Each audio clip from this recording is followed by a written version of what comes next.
What went wrong to you today? Go ask the coaching staff. Anything you could do differently, I guess? Go ask them. They had a whole spiel in here, so. From the outside, and the outside may be wrong, but from the outside, it didn't look like you had your usual energy tonight. Go ask the coaching staff why. Okay. You feel like you should play more? Go ask the coaching staff. Should I play more or not? What could have been done different to get a different outcome other than asking the coaching staff? According to them, probably don't play me, honestly. That's what basically the message was after, so it's cool.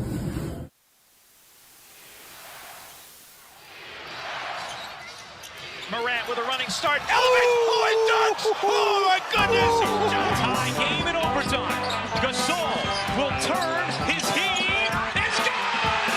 Memphis on top. 7 tenths remain. Conley now with 3. Count it! A 15-point lead for Memphis. And Blake Griffin gets into it on the floor with Randolph. Hard to tell if there are any punches being thrown under there, but Griffin took acceptance. Adams going long. Morant! He hit it! Ja Morant, insanity! You gotta be kidding me. Welcome to Grits and Grinds, a Memphis Grizzlies podcast. Grizzlies lose and Ja Morant gets suspended for conduct detrimental to the team edition. My name is Keith Parrish. The Grizzlies played an NBA Cup game on Friday night against the Los Angeles Lakers. Luka Doncic initially was not supposed to play. Late in the week, they upgraded him to questionable. Then they flew him to Memphis, meaning, of course, he was likely to play. Luka did play, which has been bad news for the Grizzlies historically, but the Grizzlies still had a great first half, specifically a great second quarter, jumped out to a lead, but then in the second half, something happened. The Grizzlies gave up the lead, notably Ja Morant didn't score, and then after the game, there seemed to be some form of incident, and now the Grizzlies have suspended Ja Morant for Sunday's game against Toronto. So, on today's episode, I'm going to talk about this suspension and the game against the Lakers. Before we do, just a reminder, if you want to support the creation of this show, you can do that only at patreon.com/fastbreakbreakfast. If you want to sign up over there, you can join the listener Slack channel. You get a bonus episode every month. So, patreon.com/fastbreakbreakfast. All right. I guess we start with the fact that this was the first scoreless second half of Ja Morant's career where he played at least 10 minutes. Ja has only had, in his career, a handful of scoreless halves, period. The only other half that Ja Morant has played at least 10 minutes where he failed to score was his rookie season against the Clippers. That was a first half. He only took 1 shot, but he did get 8 assists. Now, regardless of minutes played, if we want to talk about scoreless halves for Ja Morant, he's had 6 of those. In 3 of those, he played fewer than 7 minutes. One of those, by the way, was this year. It was the previous Friday night loss to the Heat where you got blown out. You gave up a franchise record number of points as a team. Ja played 7 minutes in that second half, did not score. So, it was notable Ja Morant did not score in the second half. I'll tell you, watching this live, it was Halloween. I've got 2 school-age kids. There's a lot going on. It was a later tip. I sit down in front of the game. I'm watching it, have an eye on it. Maybe I'm not focused in as close as possible. I didn't closely notice the lackadaisical effort from Ja Morant watching it live. My takeaway was more, he's not doing anything. It was more of, he's really not doing that much. He's giving the ball up a lot. On rewatch, I think it becomes plain to see he's not driving, he's not attacking. Now, all of this was brought clearly into the spotlight because of his post-game interactions with the media. Speaking to the local media in the locker room, when asked about the game, he just said, ask the coaching staff over and over and over. And so a lot of this, we have to kind of piece together what we think happened. It seems, at least my perception of this is, the coaching staff called him out possibly at halftime. Now, when I rewatched the game, I noticed in the second quarter, Ja Morant's doing nothing. The Grizzlies had this awesome run in the second quarter.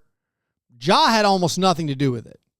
He's just standing on the perimeter watching the game go by. And then the bench, of course, they did their stuff when Ja's not in the game. So it seems like, again, piecing this together, and we'll find out more later. We'll find out a little bit a few hours from now when Tomas Isolo addresses the media in Toronto. Although, frankly, I don't think any Grizzlies media is traveling to Toronto to cover this game. So hopefully the Toronto reporting group will ask him some questions pregame, because this is a big national NBA story that the team has suspended Ja Morant. But what we can piece together is the coaching staff, perhaps Tomas Isolo, called out Ja at halftime for maybe not applying himself, not competing. And it seems like Ja Morant petulantly kind of threw a tantrum on the court in the second half, not really trying at all. Never got in the paint. Missed all of his shots, but they were all jumpers. Did not compete on defense. Didn't commit a foul in the second half, which is sometimes a sign of effort. So because of perhaps getting called out at halftime, he did let's see how these other guys do without me, and virtually quit on his team in the second half. And then post-game, it seems like in the locker room, Tomas Isolo called out Ja Morant for what seemed like to us now quitting on the team. Now, again, I'm piecing all this together. We don't have the exact information. We're piecing this all together based on what Ja Morant said, and then based on the team suspending him, and also based on watching the game back and seeing that, Ja's not doing a lot here. So I don't know the correct reaction for what you're supposed to have for this circumstance. I think the team suspension, it's interesting. Like, Ja Morant can have a bad game. Ja Morant can also be moody. Ja Morant is a moody person. I say that without judgment. At least he appears to be a moody person based on the interactions I've seen and that the other local reporters have seen around him. That's not an issue. If you're a moody person, having that mood affect your behavior and the way you interact, in any job, in any profession, that is something that you might have to deal with the consequences of in any profession. But Ja Morant refusing to participate in the game, obviously that's detrimental to the team. It was detrimental to this game. And it's not just he sort of quit in this one regular season game. He quit in a nationally televised game. He quit in an NBA Cup game. Now, you might not care for the NBA Cup or the in-season tournament. By the way, the Grizzlies are now 1-8 all time in group play in the in-season tournament. But the players seem to care about these cup games a little bit more. Austin Reeves in the post-game interview specifically talked about the cup games meaning more because it's a chance to make more money, especially for the coaching staff and the guys at the end of the bench, where a little bit more money means a whole lot. So Ja Morant quit on the team in a regular season game. There was also a nationally televised game. We all saw it. Blake Griffin on the Amazon Prime coverage is like, this effort's not good enough. A scoreless second half, and he's not getting in the paint, and he's not competing on defense. He's not trying to use his speed. He's not trying to get by guys. But also quitting in a game that maybe meant more to the players deeper on the bench who aren't making as much money, that meant more to the coaching staff. All of that is very hard to excuse if you want to defend Ja Morant in this situation. We don't know Ja Morant's side of this. You might think that Ja Morant would put out some kind of media release showing contrition or apologizing or regret. Nothing has come out yet. This is lunchtime on Sunday, November 2nd, that I'm recording this. Also, Ja Morant doesn't have an agent or an agency representing him. Does he have a PR team? No one even knows. Maybe people with Nike would get on this and say, hey, Ja, we need to put something out. This is a bad look for us, a bad look for you. Ja Morant's postgame comments on their own, I don't think they warrant a suspension. Just taking them in a vacuum when responding to all questions about his play, saying, ask the coaching staff. But the fact that the team went ahead and suspended him, I think speaks to his behavior during the game, combined with what he said after the game. But I think primarily it has to do with what either he said in the locker room or what he did or didn't do on the basketball court. There also were reports, and I don't know how much of this is verifiable or true, from people at the game posting on Reddit, talking about Jock Landale yelling at Ja a lot and him not participating in huddles and just being off by himself. It's a bad look, but does the team suspending him, does that help the team? Well, it probably doesn't help them beat the Raptors on Sunday. This is a road game again in Toronto. They have a very tough schedule coming up. Does this send a message to Ja Morant? I am dubious this is going to cause any change in Ja. Like, is this a wake-up call? I mean, what changes are you hoping to see in an adult like Ja? He's 26 years old. He's been in the league for 7 years. What's going to change? You hope the previous off-the-court issues he's had, he learned from that, hopefully made life changes. Try to be a little bit more responsible there. But what is this going to do now? Is he going to say, oh yeah, I was wrong here. I'm going to rededicate myself to basketball and being the great teammate and leader my team needs me to be?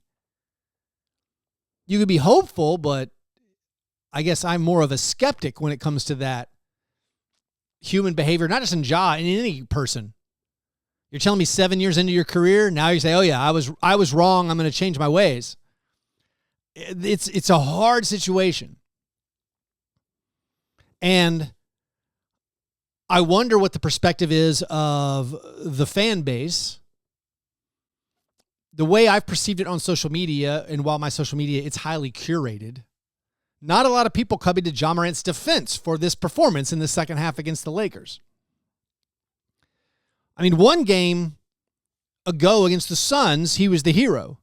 Hit another game winner, his 8th go-ahead shot of his career. That is the most in the NBA behind, it was the second most in the NBA behind Jason Tatum over the past 7 seasons. Ja had 28 points, 8 boards, 7 assists, hit the game winner. He was the hero against the Suns. One game later, he's doing this.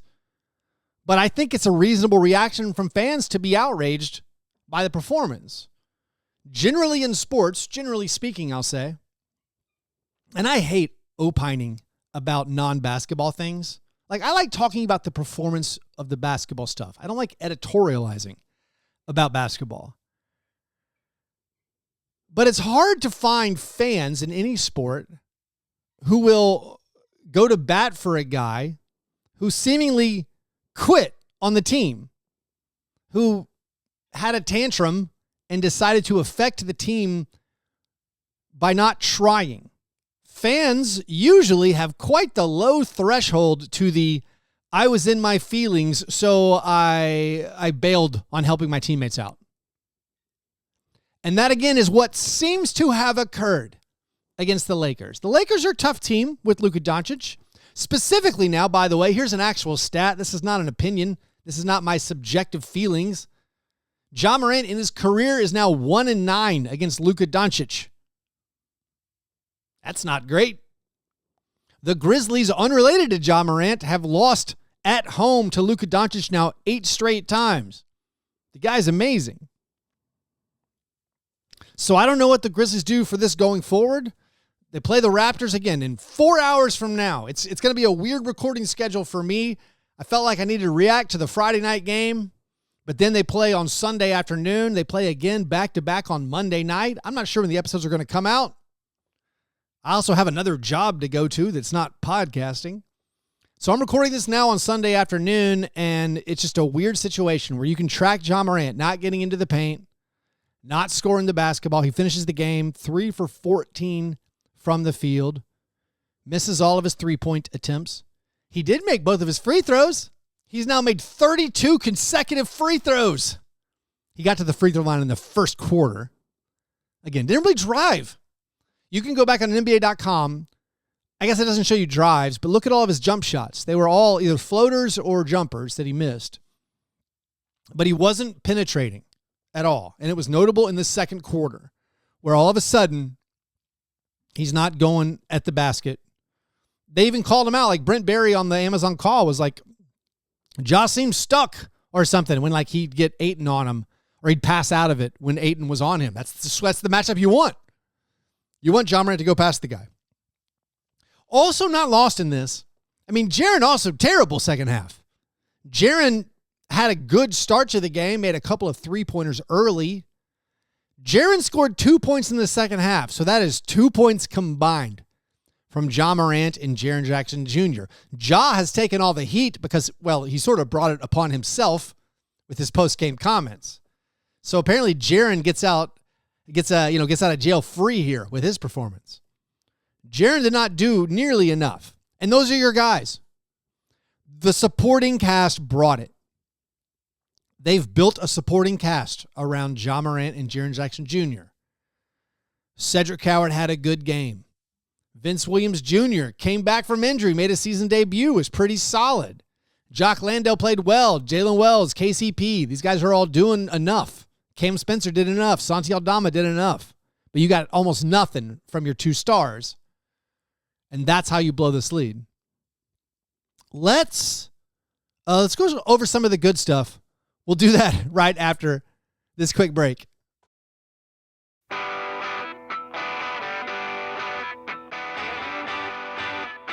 All right, the big run for the Grizzlies, it topped out at 19-0. This is in the second quarter. Also, you could say it was a 27-4 run. It turned that deficit, a Grizzlies deficit. They're down 44-36 after a couple of DeAndre Ayton buckets. But then they ran off 19 straight points. Overall, it was a 27-4 run. A lot of it was just ball movement. It was hustle plays, and it was the bench. It was Cam Spencer making big plays, Santi Aldama, Jalen Wells. Vince, in his first game back from injury, I thought was notably sharp. Had a couple of, I guess, bad shots where I feel like it was a shot clock hand grenade situation. But, you know, he was driving. He was making steals, drawing offensive fouls, doing those Vince Williams Jr. things. Cedric Coward is just delightful. He's really good. He had his first double-double of his career. He checked in the first 4 minutes. This has been the pattern now. Tomas subs in. His first guy's 3.5 minutes into the game. They go to the table to check in. So Santi and Cedric came in. The first play Cedric was in for, he got a handoff, eventually blew past his guy and got into the lane for a reverse layup. Conchar was in there also affecting the game. He made a 3 in the second quarter. In the second quarter, the team was 6 for 12 on three-pointers, ended up scoring 42 points, outscored the Lakers by 18 in that quarter. Oh, by the way, they scored 42 in the second quarter. They scored 43 total in the second half. Three-point shooting abandoned them. But also, they were not the drive and kick three-pointers generally. A lot of it was settling for those three-pointers. Jalen Wells, Kentavious Caldwell-Pope both gave you double digits for the game. KCP made 2 out of 4 three-pointers, so 12 points and 5 assists. Jalen had a really nice step-through move that capped off that 27-4 run. At the end of the shot clock, he did a pump fake and then did a step-through for a layup. Ended up being 16 points for Jalen. He did still struggle to shoot the three-pointer. Only 2 out of 9 on threes for Jalen. He is at 26% on three-pointers for the year. Santi Aldama, 29% three-pointers on the year. Santi had 10 rebounds in this game. 7 points, was 1 for 5 from the three-point line. Some overall team numbers. The Grizzlies right now are 24th in three-point percentage, and you got to see, I mean, Ja Morant, 15%. Jalen 26%, KCP 33%, Santi Aldama 29%. None of these things are good. Jaren at least 36%, which is league average, which is good for a big. You are getting a slight boost from Jock Landale. He made another 3 in this one. Jock is shooting 46% from 3 this season on 2.2 attempts per game. Just the marksman we thought he would be when acquiring him. Jock finished with 16 points, by the way. Strong game. 16 points, 5 rebounds, 1 assist, 1 steal from Jock. Cam Spencer had 12 points. The Grizzlies, again, 6 players in double figures. Not one of them was Ja Morant. Vince finished the game with 7 points. All 7 of those points occurred in the second quarter. Conchar with 6 points. And the Grizzlies lose. Again, they lose a cup game. You lose a home game to the Lakers. You're now 3-3. And you have to deal with whatever they're having to deal with. How it's going to shake out, I have no clue. What are the actual specifics of the situation? Will we find out more? I would hope so. But mainly, this is a crucial little stretch for the Grizzlies. This Raptors game, yes, it's a road game, but it looks like the easiest game on the schedule coming up. Maybe not, but the schedule is very hard. They are back home on Monday, second night of a back-to-back. They are hosting the Pistons. They have a homestand this week. Great chance to go check out some basketball at the FedEx Forum. Monday, you host the Pistons. Wednesday, it's the Rockets. Friday, it's the Mavericks. By the way, that Friday game will be a watch party at Nobles East in Nashville. Come win some special prizes, including those cool special edition Grizzlies 25th season t-shirts they gave away at the FedEx Forum on opening night. We gave some away at our first watch party. We still have more to give away, so come get some of those over at Nobles East this Friday night, November 7th. Then on Sunday, you play the Thunder. That's not awesome. Then you go on the road for the Knicks, the Celtics, the Cavaliers, and the Spurs. You better buckle up. It's going to get bumpy. It might get bumpy over the next 2 weeks. So, I don't know, man. Wild stuff from Ja. He was about to play 7 straight games for the first time since the 2022-2023 season. And he goes and gets suspended. Still hasn't done it. That's all I got for today. We have another game again in a few hours. I hope to get this episode out as soon as possible. I'll be back several times this week reacting to everything that's going on with the Grizzlies. All right.